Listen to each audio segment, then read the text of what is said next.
Hello everyone, मेरा नाम S Krishna Rao है। आप सभी का इस क्लास में बहुत बहुत स्वागत है। आज की क्लास में अपन डील करेंगे इडियम्स का, इडियम्स एंड फ्रेजेस। आप कोई सा भी एग्जाम दे दो, चाहे आईबीपीएस दे दो, एसबीआई दे दो, एसएससी दे दो, ईएसआईसी दे दो, या फिर फूड कॉर्पोरेशन ऑफ इंडिया का दे दो, इवन आप सीडीएस दे दो, एनडीए दे दो, पीएससी में कुछ दे दो, सीजीपीएससी यूपीएससी कुछ भी दे दो, इडियम्स एंड फ्रेजेस आना तय है। इवन आप कैट दे दो, मैट दे दो, कोई से भी एग्जाम, ये इडियम्स एंड फ्रेजेस आना तय है। हर एग्जाम में आता है जिसमें इंग्लिश आता है, जिसमें 1 नंबर का आता है, किसी में 5 नंबर का आता है, किसी में 10। ठीक है, चलिए इसके जो प्रीवियस ईयर से क्वेश्चन, जो हमने पुराने वर्ष में जो क्वेश्चन आए हुए उनको अपन डील करते हैं। ठीक है, this is the question number 1। His speech fail short on the audience. Fail short का मतलब है कि जो प्रभाव आप जमाने की सोच रहे हैं, his speech fail short on the audience. इसमें जो देखिए डार्क जो बोल्ड किया हुआ है, बोल्ड किया हुआ है, वो कह रहे हैं कि उसका मतलब बताना, जो कि इडियम या फ्रेज हो सकता है, उसका हमें मतलब बताना। ये एसएससी के प्रीवियस ईयर में क्वेश्चन का एक हिस्सा है। ठीक है, मतलब उसमें से एक क्वेश्चन मैंने पिक किया। फेल शॉर्ट का होता है, फेल शॉर्ट का मतलब होता है कि कोई भी प्रभाव ना डाल। आपने कोई स्पीच दिया, कोई भाषण दिया, किसी नेता ने भाषण दिया कि हमें वोट दीजिए, हम ऐसा ऐसा करेंगे, पर उनका श्रोतागणों पे कोई असर ना पड़ा, उससे कोई प्रभाव ना पड़ा, उसको क्या बोलते हैं? Fail short. तो हमको जानना है कि फेल शॉर्ट, यहाँ पे हमारे पास 1 2 3 4 ऑप्शन है। इन 4 ऑप्शन में कौन सा किसका मतलब होता है फेल शॉर्ट? अपन देखेंगे हैड नो इफेक्ट। इफेक्ट का मतलब कोई प्रभाव, प्रभाव कोई भी प्रभाव ना होना। हैड मतलब होना, कोई भी प्रभाव ना होना, no effect. Mood the audience. Mood का मतलब होता है कि उनको उनको उनके इमोशन को टच करना। इम्प्रेस द ऑडियंस, प्रभावित करना पॉजिटिव वे में। वॉज क्वाइट शॉर्ट, मतलब कि काफी छोटा स्पीच होना। इनमें से एक ही है जो हैड नो इफेक्ट, जो ए ऑप्शन है, वो कह रहा है कि कोई प्रभाव नहीं, और फेल शॉर्ट का मतलब भी होता है कोई प्रभाव नहीं। तो आपको पता होना चाहिए फेल शॉर्ट का क्या मतलब। चलिए नेक्स्ट क्वेश्चन के ऊपर बढ़ते हैं। The officer, the officer, officer ने क्या कॉल्ड फॉर, देखिए बोल्ड में लिखा called for an explanation from the cashier for the cash order. एक अधिकारी ने अपने बैंक के कैशियर से कहा कि एक्सप्लेनेशन दो भैया, क्यों पैसा कम पड़ रहा है ना। Explanation from the cashier, cashier से मांग रहे हैं क्या, फॉर द कैश शॉर्टेज, पैसे की कमी पड़ रहा है। कॉल्ड फॉर, कॉल्ड फॉर लिखा हुआ। ऑफिसर किसी कैशियर से, ऑफिसर अधिकारी अपने कैशियर से कह रहा है, कुछ चीज एक्सप्लेनेशन देने को कह रहा है। अब देखेंगे, कह रहा है आस्क्ड भी कहना होता है। एक ऑफिसर नोटिस भी सर्व कर सकता है। बेग्ड तो नहीं होगा, भीख तो नहीं मांगेगा। बेग्ड मतलब भीख मांगना, ऑफिसर कोई बैग नहीं मांग, भीख नहीं मांगेगा, ये ऑप्शन कभी नहीं हो सकता है। डिमांडेड मतलब भी मांगना हो। तो याद रखिएगा, एक फॉर्मल सेटअप में, फॉर्मल सेटअप में ऑफिसर वगैरह में आस्क्ड नहीं होता ना। कहते हैं कॉल फॉर एक्सप्लेनेशन मंगा है, तो उसमें आस्क्ड हम नहीं कहते तब जब अधिकारी बोल रहा है। आज तो एक नॉर्मल से तो पूछना या कहना होता है। सर्व्ड ए नोटिस हो सकता है। ठीक है, सर्व्ड ए नोटिस, कोई नोटिस देना। डिमांडेड, याद रखिएगा, कॉल्ड फॉर मतलब होता है किसी चीज का डिमांड करना, कि आप एक्सप्लेनेशन दीजिए। सर्व नोटिस मतलब होता है कि नोटिस दिया। पर कॉल्ड फॉर मतलब होता है कि आप इसकी डिमांड करना, आप उसको लिखित में दीजिए कि आपसे कैसे गलती हुई। अब भी जब भी देखोगे, अब भी जब विपक्ष पार्टी, पॉलिटिकल पार्टी जब किसी चीज के लिए जाती है, जब डिमांड करती है, विद्रोह करती है या फिर आंदोलन करती है, तो कॉल्ड फॉर न्यूज़पेपर लिखा होता है। कॉल्ड फॉर मतलब होता है डिमांड करना, किसी चीज की मांग करना। आपका आंसर क्या होगा? डिमांड, ना कि बी ए एंड सी। तो demand will be the answer. Next question, he took his father's advice to heart, to heart, दिल पे लेना। ये तो बहुत नॉर्मल, आप समझ सकते हैं, दिल पे लेना किसी चीज को, दिल पे अपन कब लेते हैं? His took his father's advice to heart, ने दिल पे लिया। आप इसका समझता नॉर्मली समझ, कैजुअली मतलब होता है कि सीरियसली ना लेना। पर दिल पे कोई चीज ले इसका मतलब होता है कि सीरियसली नहीं होता, कैजुअली का मतलब होता है सीरियसली नहीं, वो उल्टा है, ये आंसर नहीं हो सकता। पेशेंसली, पेशेंसली बहुत धैर्य पूर्वक, बिल्कुल भी नहीं। क्वाइटली मतलब शांति के साथ, क्वाइटली ये भी नहीं, शांति के साथ नहीं लिया है।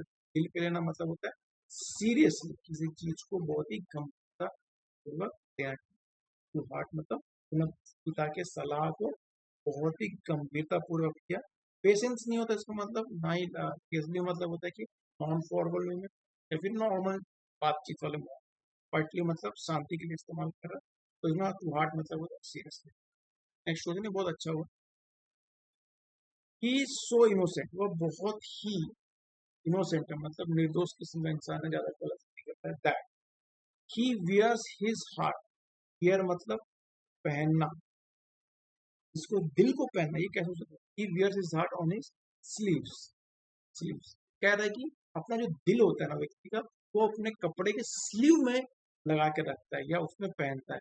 यानी कोई चीज ये कहने की कोशिश करे, बड़ा अजीब सा अटपटांग से लग रहा है, लेकिन आप ऐसे अप्रोच भी लगा सकते हैं। Wear his heart on his sleeves, कमीची स्लीव होती ना, हार्ट मतलब आपके दिल में जो है उसको बाहर रख देना, मतलब आपके अंदर जो भी चीज है उसको स्पष्ट रूप से बाहर रखने की बात है। तो चलिए ऑप्शन देखते हैं कौन सा होगा। Wear the dress that does not match, ऐसा कोई कपड़ा पहने जो मैच। ये देखिए एक्सप्रेस इज फीलिंग ओपनली, ये हो सकता है। हियर इज हार्ट ऑनेस्टली मतलब किसी चीज को बाहर निकाल और अपनी भावनाओं को भी स्पष्ट रूप से ओपनली कहना भी चीज को बाहर निकाल, ये हो सकता है। वियर कलरफुल ड्रेसेस, बिल्कुल नहीं, बहुत ही अजीब सा। Express is feeling with the shape of the heart printed है, बड़ा अजीब सा। यहाँ भी एक्सप्रेस ही लिखा हुआ है और यहाँ भी एक्सप्रेस ही लिखा हुआ है। इसमें express is feeling in heart shape printed, मतलब हार्ट से को प्रिंट आउट निकाल के स्लीव का निकाल के ऐसे करने की बात कर रहे हैं, बड़ा ही अजीब सा बोगस सी बात है ये। ठीक है, तो हमारा आंसर होगा B, express this feeling openly, स्पष्ट रूप से कहना। ये बहुत अच्छा हो गया। सी डिनाइड, मना किया। Point blank, point blank her involvement in the, उसका जो उसने मना किया है कि वो क्राइम में इन्वॉल्व था। अब ये पॉइंट ब्लैंक, अब मूवीज में इस समय पॉइंट पॉइंट ब्लैंक से उसने अटैक किया, पॉइंट ब्लैंक का शूट किया। पॉइंट ब्लैंक मतलब क्या होता है? कोई टारगेट आपको स्पष्ट रूप से दिख रहा होगा, उसमें कुछ कमी नहीं है, मतलब कोई बाधा नहीं, स्पष्ट रूप से हमें डायरेक्टली दिख रहा है, उसको मतलब पॉइंट ब्लैंक। देखते हैं ऑप्शन में क्या था, पॉइंट ब्लैंक डायरेक्टली, स्पष्ट रूप से इसका मतलब होता है डायरेक्टली कहा उसने बिना कुछ नाप तोल के। स्टबर्नली जिद्दी तौर पे, बिल्कुल नहीं। डेस्परेटली बहुत ही उत्सुक होकर, बिल्कुल नहीं। आपका कोई कोई व्यक्ति अपना बहुत उत्सुक होकर अपना क्राइम थोड़ा एक्सेप्ट करेगा, ना जिद करके पुलिस के सामने एक्सेप्ट कर सकता है, कि दोनों ऑप्शन नहीं हो सकते। रूडली, ऑफकोर्स पुलिस के सामने कोई रूड व्यवहार तो नहीं कर सकता, खासकर एक्सेप्ट कर रहा है तो अपन क्या क्या बोलेंगे, directly, direct. Next, the poor subordinate, poor subordinate मतलब, द पुअर मतलब होता है गरीब नहीं है, पुअर का मतलब तो गरीब होता है। द पुअर मतलब होता है क्लास, गरीबों का समूह। पर द पुअर का एक और भी मतलब होता है कि बेचारा, या फिर बेचारा भी हो सकता है, क्लास की बात हो सकती है। द पुअर सबऑर्डिनेट क्या बोल सकते हैं, गरीब सबऑर्डिनेट, सबऑर्डिनेट मतलब जो उसके जो जूनियर होते हैं, तो बेचारा जूनियर या फिर गरीब junior, are juniors are made scapegoat by their superior, scapegoat बनाया जा रहा है जूनियर को किनके द्वारा, उनके सुपीरियर्स के द्वारा ना। सबॉर्डिनेट को स्केप गोट बनाया जा रहा है सुपीरियर। स्केप गोट का मतलब होता है कि बलि का बकरा, ये नॉर्मल वर्ड है अपना, वन वर्ड सब्स्टिट्यूशन में आप लिख सकते हैं। बलि का बकरा मतलब होता है स्केप गोट, स्केप गोट मतलब बलि का बकरा, मतलब बलि का बकरा अपन किसको बोलते हैं, जिसने गलती की नहीं हो और उस पर पूरा आरोप को मढ़ दिया जाता है, उसको अपन स्केप गोट। पॉलिटिक्स में ज्यादा कोई करप्ट पुलिस ऑफिसर मिल जाता है किसी डिपार्टमेंट में, उसकी जांच चलती रहती है, तो क्या कहते हैं, मुझे बलि का बकरा बनाया, मैंने गलती नहीं की, मेरे को बस फंसाया जाएगा, तो उसके बोलो उसी कहते हैं। पनिश्ड फॉर अदर्स मिसडीड, पनिश करना मतलब जिसमें मतलब उसको पनिश करना मतलब उसको जेल वगैरह भेजना। फॉर मिसडीड, डीड मतलब होता है कर्म, मिस मतलब गलत, गलत करने के लिए उसको पनिश करना, ये हो सकता है आंसर में। डेवलप पुअर रिलेशंस, बिल्कुल नहीं, पुराने बहुत ही पुअर संबंध मतलब बैड किस्म के संबंध डेवलप करना, या पुअर मतलब होते खराब होते मजबूत संबंध ना हो। ट्रीटेड हम्बली एंड रिस्पेक्टफुली, बिल्कुल भी नहीं। Scolded with arrogant reaction, scolded मतलब डांटना, बहुत एरोगेंट मतलब बहुत ही गुस्से के साथ या बहुत ही एरोगेंटली किसी को करीब डांट दिया जाता है तो उसका मतलब एरोगेंट। तो इसमें कोई सा भी इसका ऑप्शन नहीं होगा, आंसर होगा आपका पनिश फॉर अदर्स। ये बहुत अच्छा वर्ड है, प्यारा सा। His friends beat the boy, मतलब उसके दोस्तों ने पीटा, पीटा, इसने पीटा, सब्जेक्ट, इसको पीटा, द बॉय जो पीटा उसको क्या बोलेंगे, ऑब्जेक्ट। टू पे ऑफ ओल्ड स्कोर्स, पे ऑफ मतलब देना, पे ऑफ ओल्ड स्कोर्स, स्कोर्स मतलब जानते हैं और 1 2 3 वाला स्कोर। और अब अपन पे ऑफ ओल्ड स्कोर टेक्निकली पूरा अगर आप लेके अपन देखें तो इसका मतलब होता है कि पुराना हिसाब किताब चुकता ना, बोलते हैं ना आज उसको मैं इतना पीटा कि मेरा पुराना हिसाब उससे चुकता हो गया, उसको बोलते हैं pay off old scores. To punish someone, हो सकता है शायद। टू टेक रिवेंज, हो सकता है। To force him to score in a match, match में ज्यादा स्कोर करने के लिए पनिश करना, नहीं बिल्कुल फोर्स करना गलत। Because he has not scored well in earlier, उसने पहले अच्छा स्कोर नहीं किया था। अब देखते हैं, टू पनिश समवन भी एक चांसेस है कि आंसर हो सकता है, टू टेक रिवेंज भी चांस सकता है।